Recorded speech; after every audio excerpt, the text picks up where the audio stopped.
मित्रों नमस्कार। पावन ज्योतिष प्रपात यूट्यूब चैनल पर आप सबका स्वागत है।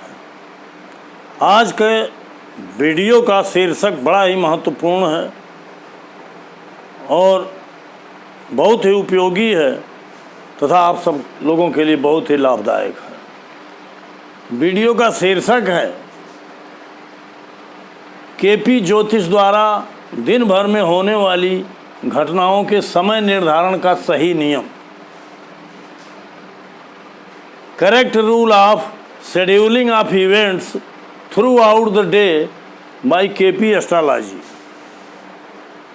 जी हाँ मित्रों, आगे बढ़ने से पहले आपसे अनुरोध है कि अब तक अगर मेरे चैनल को सब्सक्राइब नहीं किए हैं तो नीचे का लाल बटन दबाकर सब्सक्राइब कर लीजिए। बगल में जो बेल आइकन आती है उसे ज़रूर पुश कर दीजिए, ऑल के बटन पर क्लिक कर दीजिए ताकि प्रत्येक वीडियो का नोटिफिकेशन तत्काल आप तक पहुंच जाए। वीडियो को अंत तक पूरा देखिए ताकि पूरी जानकारी मिले। वीडियो पसंद आवे तो लाइक ज़रूर करिए। एक आग्रह है कि अपने मित्रों को अधिकतम शेयर जरूर करिए। मित्रों, आज तक हमने जितने भी वीडियो दिए हैं ज्योतिष से संबंधित हैं, सभी लाभकारी हैं। कुल संख्या तो याद नहीं है लेकिन मुझे पता है 355-56 वीडियो से अधिक ही। लेकिन आज तक दशा द्वारा, अंतरदशा द्वारा, समय निर्धारण द्वारा विभिन्न घटनाओं के घटित होने का कालखंड निर्धारित करने के अनेकों नियम बताए गए। आज मैं एक ऐसा केपी ज्योतिष का बारीक नियम बताना चाहता हूँ कि हर क्षण आपके पास लैपटॉप और सिस्टम नहीं रहता। बाय द वे, आप ज्योतिषी हैं, आपसे राह चलते कोई प्रश्न हो जाए तब भी हमारी आपकी लायबिलिटी बनती है कि हम उसका उत्तर दें, तभी हमारा महत्व और प्रभाव बढ़ेगा। तो मित्रों, आज हम उसी पर चर्चा करेंगे कि दिन भर में होने वाली घटनाओं का सही नियम क्या है उसको बताने का। यद्यपि बार बार हमने रूलिंग प्लैनेट पर चर्चा किया है। रूलिंग प्लैनेट ईश्वरीय सलाहकार हैं। जहाँ हम उलझन होती है वहाँ सुलझाते हैं हमारे हर कारण, चाहे दशांतर दशा प्रत्यंतर का संशय हो, लग्न के संधि का संशय हो, संधि काल में है, इधर है कि उधर है, कर्क लग्न है, सिंह लग्न है, मेष है, वृषभ है। और बर्थ टाइम रेक्टिफिकेशन का सबसे बड़ा आधार रूलिंग प्लैनेट ही है। इस तरह से विभिन्न घटनाओं को दर्शाने वाले नियमों को रूलिंग प्लैनेट से कनेक्ट करके हमने अनेकों वीडियो दिए हैं। आज हम बताने जा रहे हैं कि रूलिंग प्लैनेट द्वारा ही आज दिन भर में होने वाली घटना के बारे में कैसे जानकारी प्राप्त किया जाए, इसका नियम क्या है। एक चीज़ और बता दें मित्रों, रूलिंग प्लैनेट यद्यपि ईश्वरीय सलाहकार हैं, लेकिन अगर हम किसी भी मर्यादा का उल्लंघन करते हैं या शास्त्र के नियम का पालन नहीं करते हैं या ईश्वर हर क्षण हमारी मदद करते हैं तो उसको हम मजाकिया तौर से न लें, खेल तमाशे में न लें। बहुत आवश्यक हो तभी इन नियमों का पालन किया जाए। जहाँ तक हो सके हमें प्रश्न कुंडली, जन्म कुंडली द्वारा ही समय निर्धारित करना चाहिए, बताना चाहिए। आवश्यक होने पर हम इस नियम का प्रयोग कर सकते हैं। एक ज्योतिषी होने के नाते हमारा दायित्व तो है कि अगर दिन भर में होने वाली किसी घटना या कभी भी होने वाली किसी घटना की तात्कालिक जानकारी, कुछ उस पर प्रकाश डालने की बात हो तो हमारी लायबिलिटी बनती है कि हम रोज़ सूर्योदय के समय ये देख लें कि लग्न कौन सी है और किस अंश पर है, क्योंकि उसी से हम दिन भर में ये निर्धारित कर सकते हैं कि वर्तमान समय में लग्न कौन सी है। रूलिंग प्लैनेट का प्रारंभ ही लग्न लॉर्ड से, लग्न रूलर से होता है। देखिए, हम संक्षेप में बताना चाहेंगे कि रूलिंग प्लैनेट में मुख्यतः 5 ग्रह लिए जाते हैं। एक तो जो लग्न का रूलर होता है तत्कालिक, इसी वर्तमान समय। दूसरा जो चंद्र नक्षत्र का रूलर होता है। तीसरा जो चंद्र राशि का रूलर होता है। चौथा जो डे रूलर होता है और पांचवा जो लग्न नक्षत्र का रूलर होता है। इस तरह से हमने 5 रूलिंग प्लैनेट्स लिए। एक चीज़ और बता दें, रूलिंग प्लैनेट्स में अगर बकरी ग्रह आते हैं तो उनको छोड़ दिया जाता है, उनका प्रयोग नहीं किया जाता। अगर राहु और केतु किसी ग्रह की राशि में है तो रूलिंग प्लैनेट में अगर वो ग्रह आया है तो उसके साथ राहु केतु को रख दिया जाता। ये मोटी मोटा नियम है। और आज की घटना पर चर्चा करने से पहले हम रूलिंग प्लैनेट पर चर्चा करते हैं।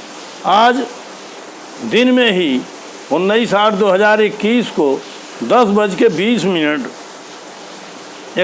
47 सेकंड पर इसी बांसी स्थान पर हमने रूलिंग प्लैनेट निकाला। बांसी का अक्षांश 27/11 है, रेखांश 82/47 ईस्ट है।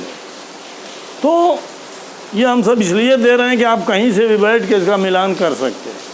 इस समय रूलिंग प्लैनेट क्या है, जैसा कि हमने बताया कि उस समय आज 19/8/2021 को 10:21 पे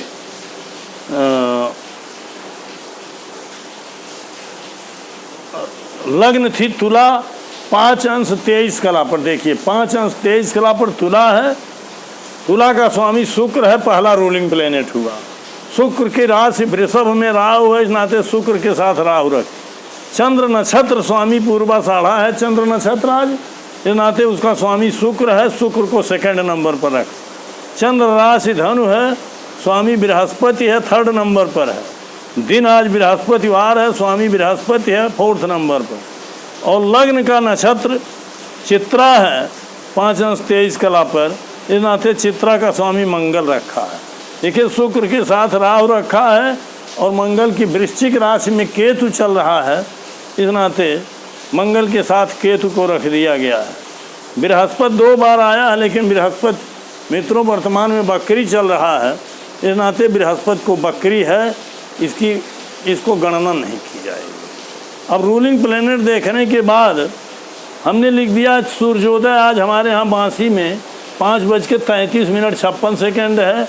लग्न स्पष्ट सूर्योदय के समय 2 अंश के लगभग था। आप सभी को अभी बता दें कि एक लग्न लगभग 2 घंटे की होती है, अर्थात एक अंश चलने में 4 मिनट लगता है। ये औसत समय जान लीजिए, इसकी ज़रूरत पड़ती है। जैसे मान लीजिए दिन के 5:30 बजे सूर्योदय हुआ 5:33 पर, तो उस समय लग्न 2 अंश थी। कोई भी लग्न जो थी सिंह लग्न ही थी, 2 अंश थी, तो 2 अंश मतलब 8 मिनट बीत चुका था। और एक लग्न 2 घंटे रहती है, अर्थात लगभग 2 घंटे, कभी 2.25 घंटे होती है, कभी 1.5 घंटे भी हो जाती है।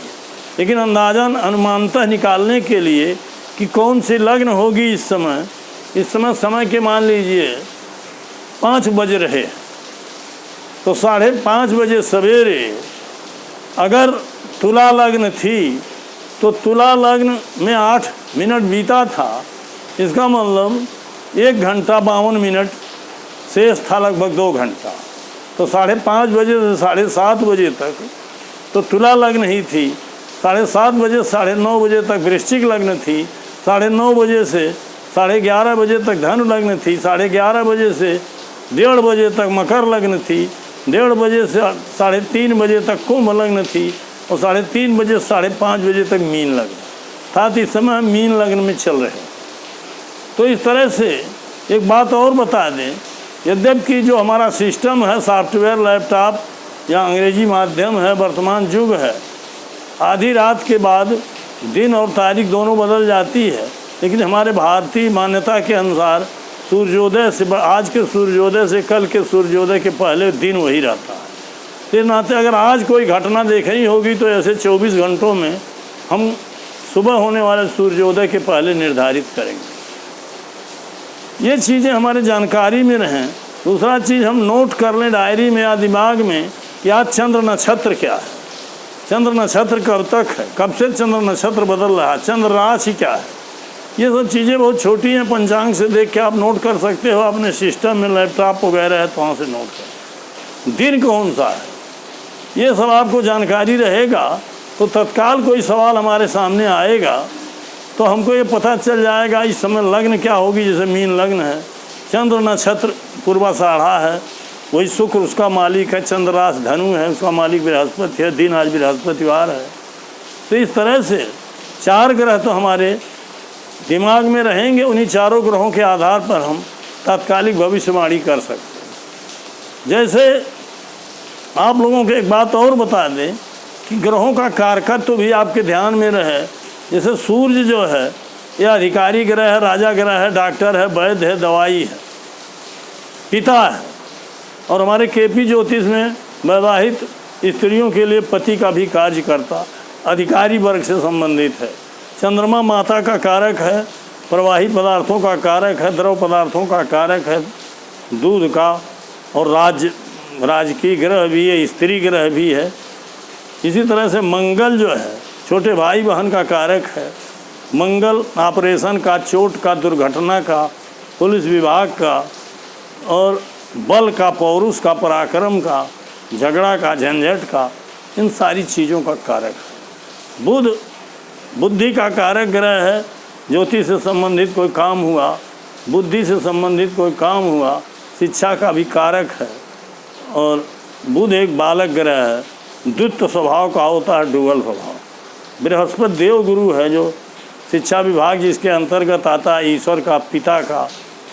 बुध मित्रता का भी कारक है, और बृहस्पति ईश्वर का कारक है, धर्म का कारक है, और उच्च शिक्षण संस्थानों का कारक है। इस तरह से संतान पक्ष का कारक माना जाता है बृहस्पति को। इन सारी चीज़ों को, शुक्र एक स्त्री ग्रह है, पत्नी के बारे में विचार करना हो तो शुक्र से ही देखा जाता है। शुक्र एक स्त्री वकील भी है। शनि जो है बीमारी का कारक है, मृत्यु का कारक है, वैराग्य का कारक है, और विभिन्न प्रकार के वैराग्य और तमाम विषयों का कारक है। इसी तरह से राहु भी सर्प का मुख कहा जाता है, इसमें जहरीला होता है, इसमें काम बिगड़ने की आशंका होती है। केतु भी मैग्नेटिक स्वभाव का हो। ये चीज़ें अगर हमारे दिमाग में रहेंगी तो तात्कालिक भविष्य फल हम कर सकते हैं। अब आते हैं, देखिए हमने केपी लग्न कस्प तो दिया है यहाँ, लेकिन उसको हमने प्रतीकात्मक दिया है। जैसे कोई सवाल अगर ऐसा पैदा हो, शुक्र देखिए धन का कारक ग्रह है, क्योंकि नेचुरल कुंडली में शुक्र की वृषभ राशि द्वितीय भाव में आती है। अब आज मेनली सवाल अगर कोई राह चलते भी कर ले कि हमको पैसा मिलना था, मिलेगा कि नहीं, धन मिलना था, क्योंकि शुक्र इसमें आया हुआ है। शुक्र धन का कारक ग्रह है, तो रूलिंग प्लेनेट दिमाग में है, या जो 10 बजे हमने रूलिंग प्लेनेट दिया है, उसके बाद कोई आया तो उसी समय तो हम बता सकते हैं उसको कि देखिए धन विषयक शुक्र आया है, इस नाते ये धन आपको मिलेगा।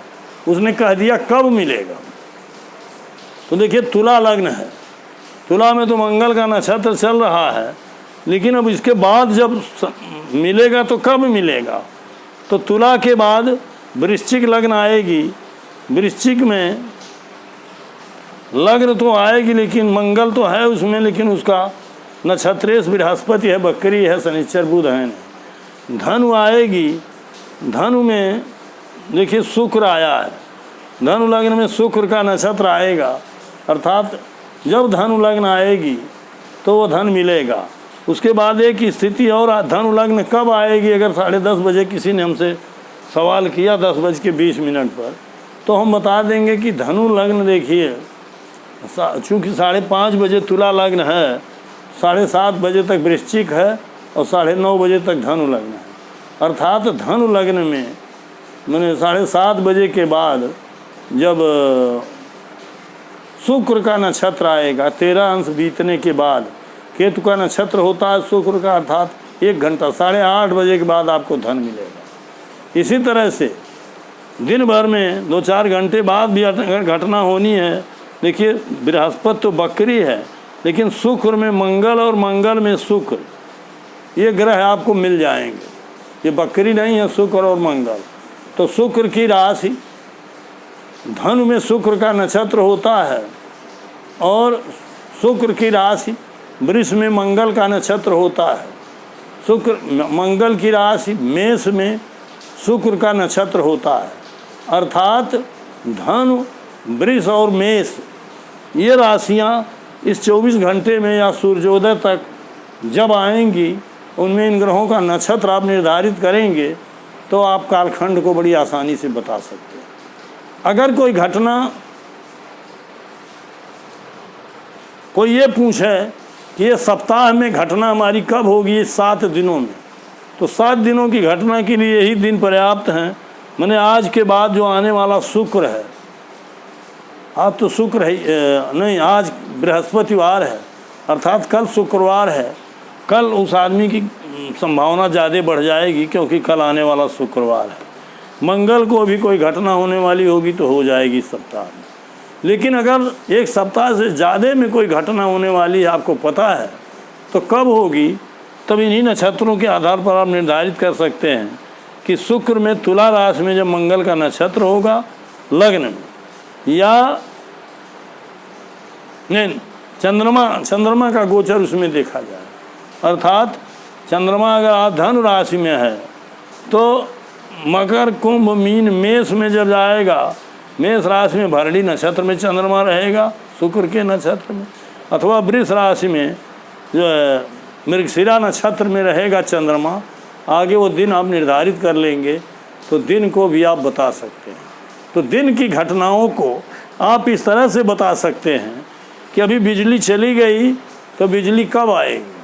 रूलिंग प्लेनेट आप ले लीजिए, आप अंदाज़ा लगा लीजिए कि मीन लग्न चल रही है और चंद्रमा शुक्र के नक्षत्र में है, बृहस्पति के राशि में है, दिन आज मंगलवार है, तो इस समय मीन लग्न चल रही है।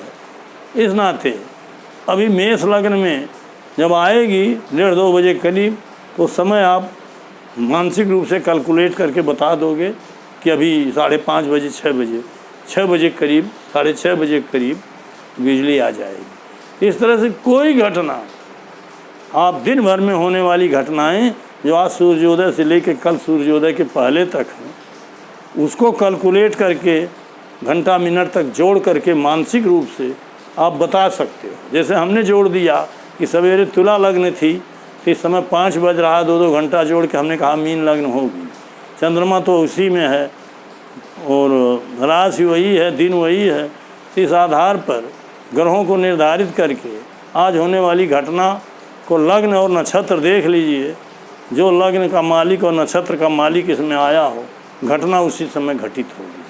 तो मित्रों, ये बड़ा ही चमत्कारिक नियम है और इसका प्रयोग करके आप दिन भर में होने वाली घटनाओं के बारे में सही जवाब दे सकते हैं और आपसे परीक्षक जो पूछने वाला है वो खुद चमत्कृत हो जाएगा क्योंकि वो घटना घटित होगी। तो मेरे मन में बहुत दिनों से बात थी कि ऐसा वीडियो दिया जाए कि जिसको देख करके, समझ करके आप घटनाओं को निर्धारित कर सकें।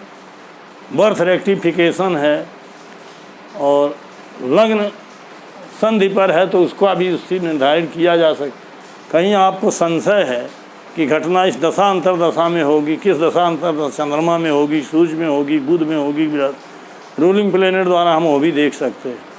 तो इस तरह से बहुत सी चीज़ों का हल किया जा सकता है और ज्योतिष की मर्यादा को ध्यान में रखते हुए, शास्त्र की अगर नियमों का उल्लंघन हम न करें तो निश्चित रूप से हम सही फलादेश कर सकते हैं, हर क्षण कर सकते हैं। तो बहुत बहुत धन्यवाद। आज हमारा आशय सिर्फ था आपको दिन भर में होने वाली घटनाओं के बारे में जानकारी देना, जिस पर हमने काफ़ी प्रकाश डाला है। तो आप सबको बहुत बहुत धन्यवाद। पुनः आप सबको हार्दिक शुभकामनाएं।